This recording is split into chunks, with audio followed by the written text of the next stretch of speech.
hindi na tama ang landas ng administrasyon. Nanghihinayang talaga ako. Para sa akin, malaking trahedya sa amin to. Nakatuon sa paghihiganti sa politika. Ganyan ang pananaw ni Senator Amy Marcos sa kasalukuyang takbo ng administrasyon ng kanyang kapatid na si Pangulong Ferdinand Bongbong Marcos Jr. Ayon sa senadora, tila lihis na ang landas ng administrasyon dahil sa halip na solusyon sa kahirapan ang unahin, politika ang pinagtutuunan ng pansin. Kaugnay ito ng ginawang paghuli kay dating Pangulong Rodrigo Roa Duterte at mga naging reaksyon ng administrasyon sa investigasyon sa Senado na dinaluhan ng mga miyembro ng gabinete. Ayon kay Senator Amy, sa 3 taon na pamumuno ni PBBM, hindi anya natupad ang mga pangako sa mga proyektong pang-infrastruktura, agrikultura, murang pagkain at pagbibigay ng trabaho.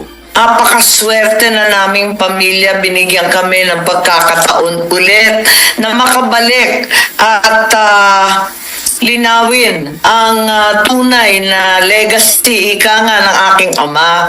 Ngayon, parang nasasayangan ako dahil eto nga 3 taon na nauubos ang panahon sa politika, sa paghihigante, pakikiaway. Sa ngayon anya, hindi sila nakakapag-usap ni PBBM dahil umano sa mga taong nakapaligid dito sa Malacanang. Sa snake pit, kung sino lumalapit, kanya-kanyang agenda. Hindi naman masaya yung ganon na may humahadlang, na may humaharang, na hindi na kami nakakapag-usap ng maayos.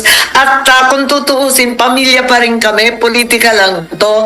Sa press briefing ng Malacanang kanina, napag-usapan naman ang campaign advertisement na inilabas ni Senator Amy kagabi. Tinawag ni Palace Press Officer Undersecretary Claire Castro na fake news ang laman nito dahil hindi anya sumasalamin sa mga kasalukuyang datos ng kagutuman. Hindi po nais ng ating Pangulo na ganitong klaseng mga negatibo na pangangampanya. Lalong-lalo na po kung ito ay fake news. Ayon kay Senator Amy, si Vice President Sara Duterte ang pumili ng itim na kulay na tema na kanilang ginamit sa campaign video na inilabas kahapon. Siya ang nagsasabi na wala siya sa mood, na talagang itim at luksa ang pakiramdam ng nakararami katulad niya. Parang totoo nga naman, parang hindi naman angkop na magsayaw-sayaw, hindi naman tama na magmumotor. Wala na sa lugar sa panahong ito na napakahirap ng dinadanas ng ating mga mamamayan. Pag sinabi man natin na itim ngayon ang kulay, mas madidescribe siguro natin nung nakaraang administrasyon na sobrang itim at ngayon ay papaliwanag sa panahon ng kasalukuyang administrasyon. Hindi man ganon pakaputi, pero patungo na doon. Bagaman inendorso siya ni BP Sara at ni Senator Robin Padilla, hindi naman anya siya sasama sa PDP laban at mananatili lang na independent candidate. Pinayuhan din anya siya ni dating First Lady Imelda Marcos na mag-focus na lang muna sa kanyang sariling pangangampanya. Welcome to Team Sam TV, your channel for the latest news updates.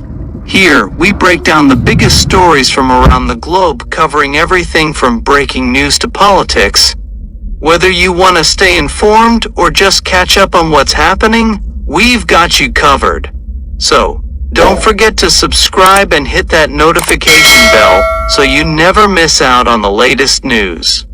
Join the Team Sam TV family, and let's explore the world together, one update at a time.